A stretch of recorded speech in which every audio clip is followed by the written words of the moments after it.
normal growth.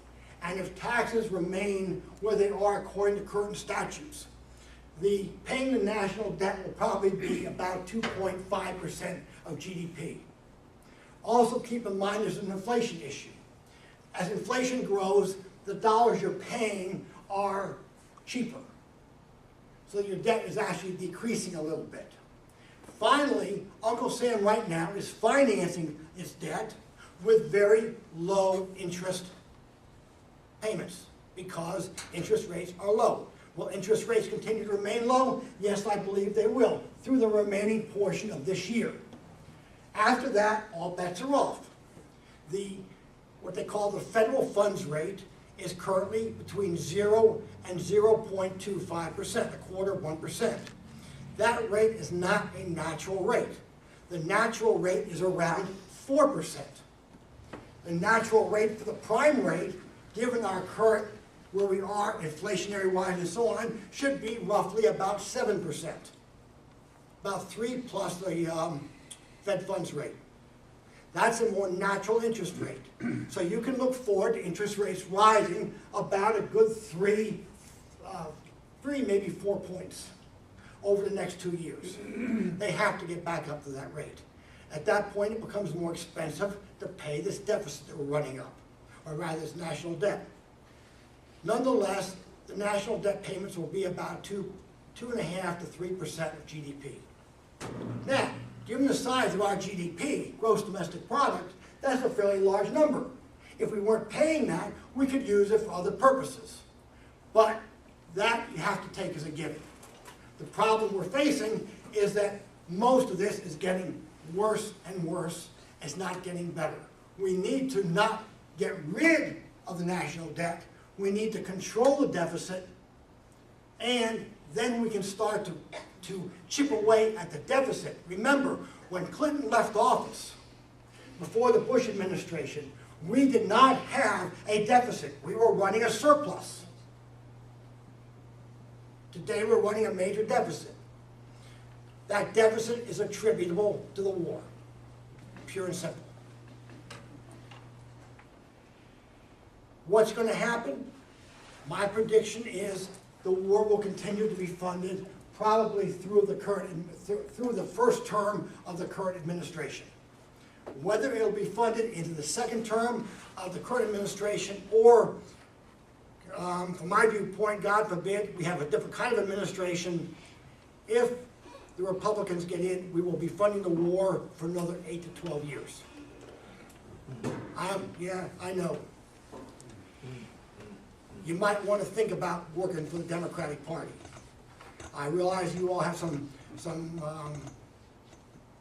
issues. The Democrats may have some issues with you over your stance, but my viewpoint is approach it strictly from a you can't afford it. We cannot afford it. Where are you going to cut?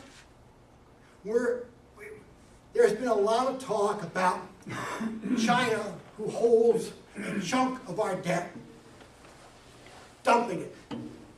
Well, you can relax. They're not going to do it. First of all, we're their best trading partner. You don't shoot your best trading partner in the foot. Second, they're holding these things. If you want to sell a large quantity of a product and you take it to the marketplace, what can you expect to happen? The prices will fall.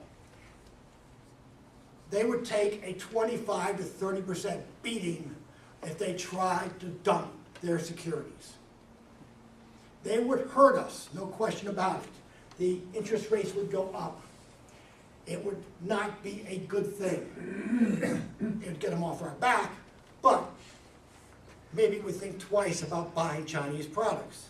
The difficulty comes, for every action there's a reaction. Difficulty comes, we don't produce anything anymore. We don't manufacture. Our goal as a country, our survival as a country, is determined by what we can innovate. We do technology. We do innovation. We developed the computer chip. It wasn't developed in China. It wasn't developed in Taiwan. It wasn't developed in Israel. It was developed here. That's what we're best at. We need to put much more money into education. That's why I was glad to see the tax pass yesterday. We need to prepare the country for what we do best. And believe me, for those of you from Michigan, accept my apology, we do not make cars the best. We should be down to one domestic car manufacturer. Not because I like Ford, I don't own a Ford, well, I do own a Ford, I own a Ford truck as a matter of fact. But that's the only, of the three companies, that's the only one that has proven that they can survive. Chrysler, I think, is the walking dead. And unfortunately, folks, General Motors is not too far behind. Yes, dear time, I see that. That's why I take Diane along with me, folks. You have my views? And we'll give you 5 more minutes. 5 more. Now, let me take questions. Yes, sir. Yes, you hit on it right there. When the, actually the biggest thing that we produce in this country is consumption. Where do you invest? Where do you invest? We don't produce anything, all we do is produce consumption. No, that's not true. That's not true. That's a misnomer. We produce a lot of things besides McDonald's hamburgers. What we produce is innovation. We develop, and we could develop a lot more in high technology. Let me give you an example, and I got this one from Keith. What's Keith's last name? Fitzgerald. I don't know if it's valid, I don't know, I haven't proven out the technology, but Keith pointed out to me that, hey, we have these big piles of left over from the phosphate mining. Gypsum stacks. In gypsum stacks is a lot of silicon. Silicon is the raw material for solar cells. Solar cells are clean energy. Now, there are going to be people telling you we are an oil-based economy. We need fossil fuels. This is a whole lot of malarkey. We do need fossil fuels. We do need oil. No question, we are not going to be oil-free probably ever because it's a great lubricant. Burning it to heat homes is a total waste of energy and the carbon footprint is way too high.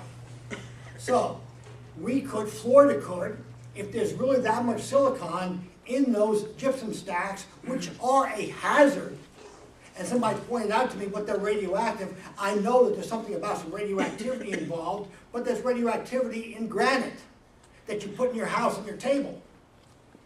So, the question is the problem doable? I don't know, I never did a cost-benefit study. I haven't even thought about it. I have thought about, if you know anything about mining, know that in gold mines, there are a lot of tailings that have been discarded. There is a lot of valuable metals in those tailings that at the time, nobody knew how to get out. We now have the technology to remove those metals and utilize them.